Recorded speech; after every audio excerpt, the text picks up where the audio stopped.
فإذا لقيتم الذين كفروا فضرب الرقاب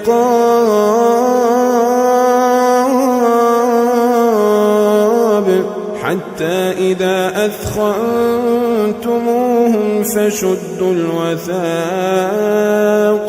فشدوا الوثاق فإما منا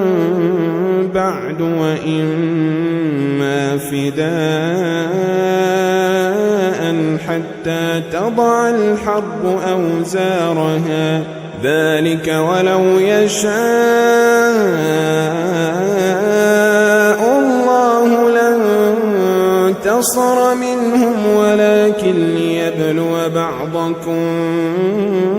ببعض والذين قتلوا في سبيل الله فلن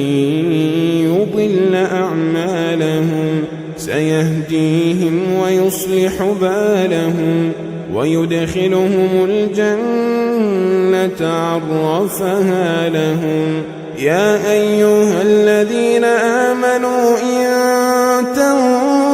تنصروا الله